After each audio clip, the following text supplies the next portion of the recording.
नमस्कार मेरे प्रिय श्रोताओं। आज मैं आपको पुनः पद्मश्री की उपाधि से सम्मानित महान कथाकार धर्मवीर भारती जी की कहानी कफन चोर सुनाने जा रही हूँ। धर्मवीर भारती जी का जन्म, अध्ययन और अध्यापन सब इलाहाबाद में हुआ। वो इलाहाबाद विश्वविद्यालय से ही पढ़े और वहीं अध्यापन कार्य प्रारंभ किया। मैं भी दोस्तों इलाहाबाद से ही हूँ, जिसे अब प्रयागराज के नाम से जाना जाता है। मैंने भी अपना अध्ययन इलाहाबाद विश्वविद्यालय से ही किया है। तो दोस्तों आइए सुने कहानी कफन चोर। सकीना की बुखार से जलती हुई पलकों पर एक आंसू चू पड़ा। अब्बा, सकीना ने करीम की सूखी हथेलियों को स्नेह से दबाकर कहा। रोते हो? छी! बूढ़े करीम ने बाह से अपनी धुंधली आंखें पोंछते हुए कहा। बेटा, तुम बुखार में जल रही हो और मैं तुम्हारे ओढ़ने के लिए एक चादर भी न ला सका। सकीना बात काट कर बोली। तो इसमें रोने की क्या बात? सुनते हैं सरकार ने इंतजाम किया है, बहुत सा सस्ता कपड़ा आने वाला है, तब खरीद लेना, फिर मुझे तो जाड़ा भी नहीं लगता। सकीना मुश्किल से अपनी कपकपी रोक पा रही थी। सरकार! ओह! करीम एक ठंडी सांस लेकर रह गया। सकीना ने देखा करीम बहुत दुखी हो रहा है। फौरन ध्यान बटाने के लिए बोली, नींद नहीं आ रही अब्बा, कोई कहानी सुनाओ। पगली, तुझे भी इस वक्त कहानी सूझती है? बेटा, हम ही लोगों के हालात कोई अखबार में छाप दे तो बड़ी दर्दनाक कहानी बन जाए। नहीं नहीं, कहानी सुनाओ, सकीना छोटे बच्चों की तरह मचल कर बोली। अच्छा सुन, करीम बोला। यही लखनऊ का किस्सा है। नवाबी अमल था। छतर मंजिल में नवाब साहब की ऐश गाह थी। दिन भर दोस्तों के साथ ऐश करने के बाद जब नवाब साहब आराम गाह में जाते थे तो उनकी पलकों में गुलाबियों का नशा रहता और उनके कदमों में शराब की छलकन। उन्हें सहारा देने के लिए जीने की हर सीढ़ी पर दोनों ओर नौजवान बांदियां रहती थीं, जिनके कंधों पर हाथ रखकर वे धीरे धीरे ऊपर जाते थे। सुन रही है ना? अच्छा, तो एक दिन सभी बांदियां मुर्शिदाबादी रेशम की पोशाक पहनकर खड़ी हुईं। नवाब साहब ने पहली बांदी के कंधे पर हाथ रखा ही था कि रेशम की चिकनाहट की वजह से दुपट्टा फिसल गया और वे गिरते गिरते बचे। नीचे से ऊपर तक बांदियों में भय की एक लहर दौड़ गई। नवाब साहब संभले और गरज कर बोले, बदजातो, कल से तुम लोगों के कंधे नंगे रहने चाहिए। और दूसरे दिन से उनके कंधे नंगे रहने लगे। समझी बेटी, तब कपड़ों की कमी नहीं थी और न अब है, मगर हम गुलाम और गरीब तब भी नंगे रहते थे, अब भी नंगे रहते हैं। जानती है क्यों?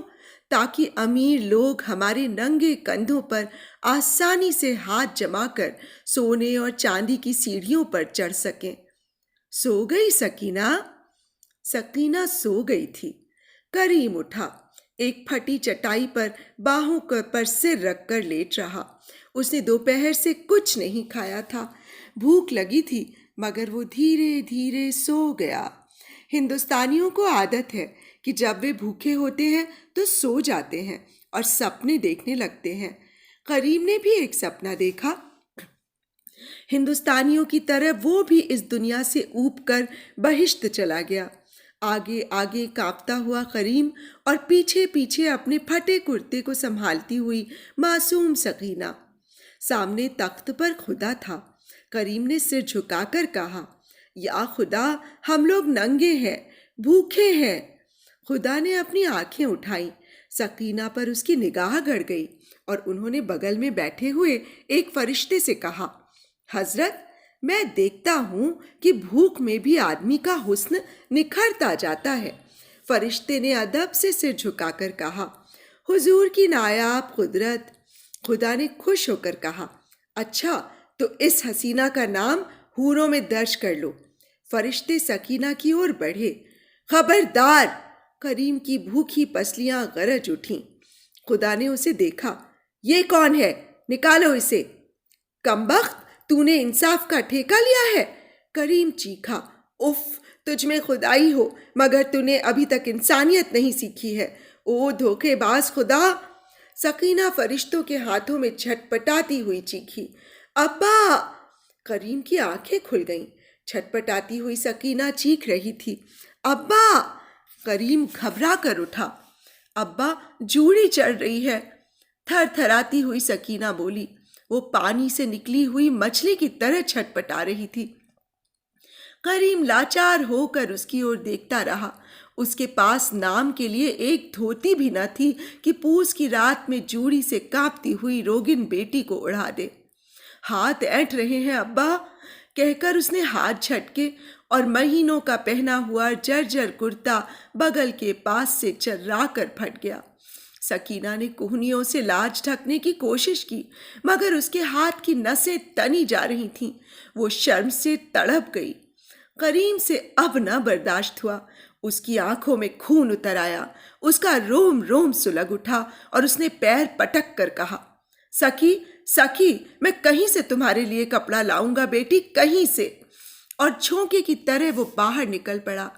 कब्रगाह में लगे हुए पीपल के नीचे एक मुसलमान भिखमंगा बैठा था। सामने थोड़ी सी आग जल रही थी। उसने एक लकड़ी से आग कुरेदते हुए कहा, या खुदा, गजब की सर्दी है। सुना था 14वीं सदी में कयामत होगी, इंसाफ होगा। कयामत बरपा है, मगर इंसाफ का पता भी नहीं। एकाएक तीसरी कब्र के पास एक मनुष्य की छाया दिख पड़ी। वो कब्र आज ही खुदी थी और जुड़ाई करने वाले मजदूर फावड़ा और कन्नी वहीं छोड़कर चले गए थे। उस छाया ने फावड़ा उठाया और चलाना शुरू कर दिया। भिखमंगा डर से कांप गया। ये कौन है? कोई जिन? जिन नहीं, फरिश्ता होगा। कब्र खोदकर गुनाहों का लेखा दर्ज करने आया है। उसके मन में एक ख्याल आया, अगर वो इससे अर्ज करे तो दुनियावी मुसीबतों से छुटकारा पा जाएगा। वो कांपते हुए उठा और उसके नजदीक गया। फरिश्ते ने फावड़ा चलाना बंद कर दिया। हुजूर, आप पैगंबर हैं, खुदा के फरिश्ते हैं। मैं चुप रहो, बेइज्जती मत करो। मैं फरिश्ता नहीं, इंसान हूँ, फरिश्ते ने चीख कर कहा। नहीं हुजूर, फरिश्ता। फरिश्ता फरिश्ता? मैं चोर हूँ बुढ़े, कफन चुराने आया हूँ। मेरी बेटी बिना कपड़े के मर रही है। तू भी नंगा है? अच्छा, आधा कफन तू भी ले लेना। भिखमंगा सहम कर पीछे हट गया।